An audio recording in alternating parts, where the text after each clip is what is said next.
All right, so this new Nintendo Switch 2 hardware leak is actually insane, primarily due to the fact that ahead of this console's launch, we have a full die shot analysis of the T239, which is the confirmed GPU inside of the Switch 2. There's no more rumors, speculation about it. That is now a confirmed fact. We also have some brand new information about the CPU within this console, and a lot of these specs have been floated out there in the past as part of some likely data and evidence pointing to the fact that that's what was inside the Switch 2, but we now have confirmation as the motherboard made its way onto essentially the Chinese version of eBay, and for $150, a content creator was able to secure the motherboard and actually run some high-end tests that your average size content creator would not be able to do themselves. So we have a lot of new information to break down, and really a broad discussion on what the power level conversation means right now, because it is unfortunately a misleading one if you were just looking at the raw charts that are now being thrown around out there in terms of how the Switch 2 compares on raw graphics power performance compared to other systems on the market and other GPUs on the market. So we'll get on the same page with all of this info, but before we do, make sure you like, subscribe, and turn on your bell notification to join Sunbro Nation if you're new here, and doing so will indeed enter you in a giveaway for a Nintendo Switch 2 console that we will be revealing the winner of very soon after we cross 90,000 subscribers here on the channel. So with that, okay, and I want to first kick off this conversation over at Our Gaming Leaks and Rumors, where they have essentially a breakdown of what was discovered in this video. I do recommend you to go watch this video in full length at some point as well. A lot of hard work went into it, and I will have it linked in my description down below under the sources section, but you can see this post which kind of hits the high points that says Geeker1 got a Switch 2 motherboard early and did a full die shot analysis of the T239 with help from Kernel. They got the motherboard on a Chinese equivalent to eBay for $150, 207 millimeters versus 118 millimeters. It's also larger than the RTX 3050 Ti mobile GPU, Apple M2, Ryzen 7840H, Z1 Extreme, and Qualcomm's X Elite. Tape out year of the SoC was on 2021 as notated on the die. They also looked at the RTX 3050 GPU die, which had a tape out year of 2020. So this is an older chip. It was taped out in 2021, and that even for the content creator and myself included, I think fuels some of the speculation that once upon a time it may have been planned to bring Switch 2 to market a little bit earlier than we actually saw Nintendo do it. But you can be the judge on that, whether or not you want to believe any of those internal delay reports. But that was an interesting tidbit that the chip was actually taped out back in 2021. So a T239 brief summary in detail is 8-core A7 8C cores with 4 megabyte L3 cache and 256 kilobyte L2 cache on each die. The die area of the A7 8C is the same as the 8 nanometer T234 Orin, indicating the same process node. The C and AE suffix doesn't bear much meaning on its core design itself, but rather the ARM classification indicating compute and automotive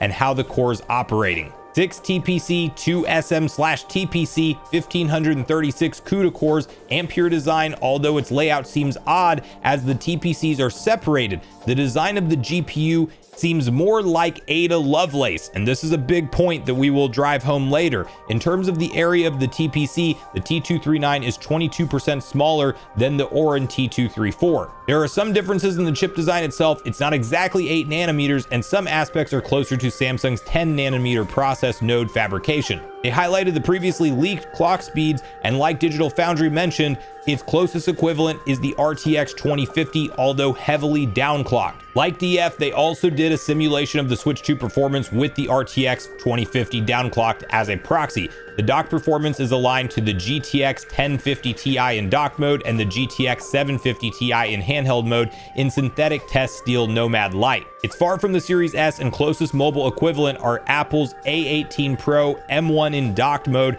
and the Steam Deck is a bit better in handheld mode. They test Cyberpunk 2077, Black Myth Wukong, Monster Hunter Wild, and KCD2. They also took a T239 board Orin, and tested CPU performance through Synthetics Geekbench 6. Downclocking it to 1.1 GHz and 1 GHz, its single core performance is twice as much as a PS4 and 3x the Switch. Closest laptop equivalent is the i7 4700 HQ. Closest mobile equivalent in multi-threaded performance is the A12 in an iPhone, which by the way has more than 2x the single threaded performance compared to the Switch 2. They also used a downclocked i7 10700KF to approximate the Switch 2 CPU performance. Okay, so obviously lots of technical speak in that particular post, and what do you actually need to know about the Switch 2's performance from all of this new info? Well, the biggest confirmation is the fact that Nintendo and Nvidia truly built an entirely customized chipset to run the Nintendo Switch 2. There is quite literally nothing that is one-to-one like this chipset currently, and while you can try to compare it between Ampere technology, you also have to now get Lovelace into the conversation as well because of the architecture of the chip utilizing some Lovelace layouts, and basically that's the 440 series or 4000 series RTX GPUs. It's using certain aspects of how that chip communicates well before that line of GPUs were actually out to the public, mind you. So to further back that up, Super Metal Dave over on Twitter actually chimed in on this and said the internal scan Switch 2 SoC closely matches an RTX 4090 8102 and looks nothing like an Ampere based GPU design. However, the size of the chip seems to match Ampere. It's not full Lovelace and it's not Ampere either. I'd name it like Nintendo custom Nvidia SoC. And so the reason I really want to drive home that point is because you are going to see all of these videos that break down and explain what the processor is and say that it's really not like anything else that we've seen, but then they're going to try to take a old laptop GPU, downclock it to leaked specs that, to be fair, we don't know are the finalized power profiles of the Switch 2 because Nintendo has not directly powered one on and shown us what the power profiles are running at, and we really probably won't find that out until the console launches, because even in this particular motherboard purchase exchange that went on from the content creator, they were not able to get the motherboard to power on and actually run any of their own internal testing. This was just stuff that was going off of the leaked power profile specs that could be entirely accurate, but that's also not fully confirmed. So everybody that's doing the tests on these things and trying to say it's like this console or that console, it's once again coming back to the conversation of there is missing context to those raw numbers that you see on a screen. Not to mention, even in the games that they tested with certain frame rates and resolutions, they went out of their way to mention that the way DLSS is going to work and the internal resolutions that things run at Switch 2, and when it is customized and custom tuned for Switch 2, it's going to be a different conversation than trying to run it on a PC with some aged hardware and downclocking said hardware to what the supposed leaked specs of the Switch 2 are. So while we do have some new technical specifications we didn't know about before, and we actually know that the CPU is looking pretty beefy on paper in comparison to that of what's in the original Switch and even the PS4 being in that conversation, and even if you want to break it down to raw numbers, some of the headlines running around is that yes, this is definitely more powerful than a base PS4. Even in that content creator's own video, they showcased that. They're saying it's nowhere near a Series S in raw power performance, but again, that is lacking the full context of this being a more modern architecture chip with DLSS in the holster, and those type of benchmarks are not going to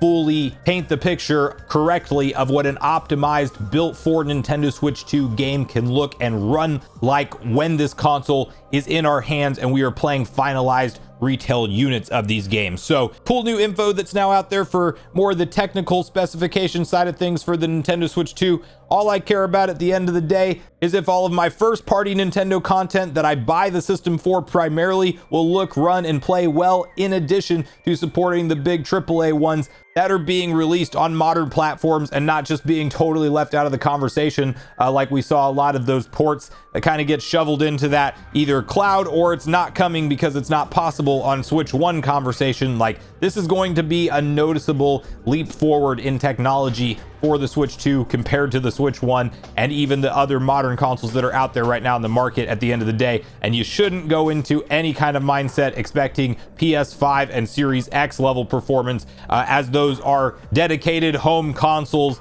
plugged into a full-on power source the entire time, and just look at the size difference of what a PS5 or Series X is taking up in your room compared to what a Switch 2 will look like when it is in your hands, and or when you put it into a dock and you have the ability to take it with you and still continue to play your games anywhere you are at. That is the difference, obviously, in conversation. But I want to hear your guys' 2 cents on all of this. What do you think about the new information that's been discovered from the processing standpoint on the CPU side, and the T239 being all completely confirmed now and checked out, and it being taped out in 2021? In fact, do you think Nintendo ever had plans to bring this thing to market sooner than 2025 potentially? Because I definitely think that that was probably the case. Or do you think that this was always the plan, and Nintendo waiting that long to bring the chip to market was kind of just part of their broader strategy? But make sure you share all your thoughts and feelings in the comments down below before you leave, regardless if we agree or disagree. Also, make sure you like, subscribe, turn on your notification bell. And with that, I've been Sunbro, you've been Nation. Thanks so much for watching, and I'll see you guys in the next video.